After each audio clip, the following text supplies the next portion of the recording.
এর উপরে যাতে দেখতে আরেকটু সুন্দর হয়। দেখো বন্ধুরা, আজকে চলে এসেছি আরও একটা নতুন রেসিপি নিয়ে, দই কাতলা। দেখো আমি দই কাতলা করার জন্য এখানে মাছগুলো পিস করে ভালো করে পরিষ্কার করে ধুয়ে নিয়েছি।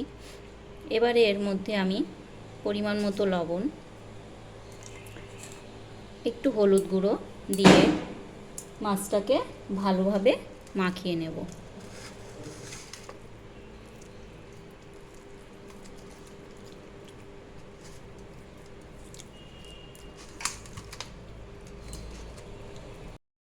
মাছটা কিন্তু আমার মাখানো হয়ে গেছে। এরপরে আমি এখানে 3টে কাঁচা লঙ্কা, কটুকরো আদা এবং কিছু জিরে নিয়েছি। আমি যেহেতু দই কাতলা করব তাই পেঁয়াজ রসুনটা এখানে ব্যবহার করব না। তোমরা যদি কেউ পেঁয়াজ রসুন দিতে চাও দিতে পারো। আর একটু তেলের উপরে ফোড়ন দেওয়ার জন্য একটা দারচিনি, কয়েকটা গোটা জিরে, একটু লবঙ্গ আর একটা এলাচ নিয়েছি। এটা রান্না করার জন্য আমার মেন যেটা লাগবে সেটা হচ্ছে টক দই। এখানে টক দইয়ের পরিমাণটা আমি একটু বেশি নিয়েছি। দেখো দই কাতলার জন্য আমি মাছগুলো তেলের উপরে দিয়েছি। এগুলো আমি একটু ভেজে নেব। খুব কড়া করে কিন্তু মাছগুলো ভাজবো না, একটু হালকা ভেজে নেব।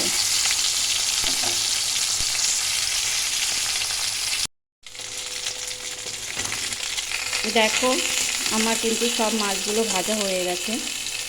আমি এবার একে একে মাছগুলোকে তুলে নিচ্ছি। তোমরা দেখতেই পাচ্ছ আমি কেমন করে মাছটাকে ভেজেছি। আমি কিন্তু মাছটাকে খুব বেশি ভাজিনি, কড়া করে অল্প করেই ভেজেছি। যে ফোড়নগুলো নিয়েছিলাম সেগুলো দিয়ে দিচ্ছি। ঠিক আছে, এবারে আমি যে গোটা জিরে, আদা, কয়েকটা লঙ্কা নিয়েছিলাম সেটাকে পেস্ট করে এই তেলের মধ্যে দিয়ে দিচ্ছি। দেখো মশলাটা কিন্তু আমার খুব ভালোভাবে কষানো হয়ে গেছে। মশলা দিয়ে হালকা হালকা তেল ছাড়ছে, তোমরা দেখেই বুঝতে পারছো। দেখো এবারে আমি এর মধ্যে যে টক দইটা নিয়েছিলাম সেই টক দইটা সম্পূর্ণ দিয়ে দিচ্ছি। এবারে দেব একটু পরিমাণ মতো লবণ।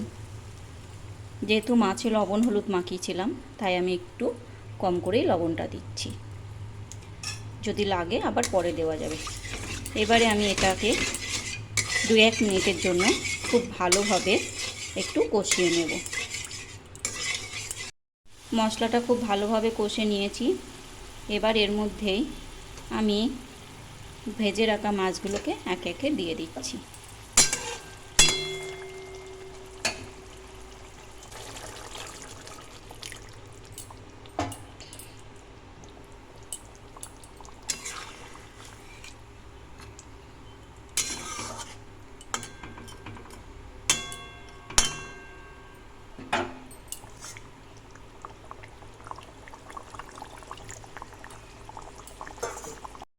দই কাতলাটা কিন্তু আমার প্রায় রেডি হয়ে গেছে।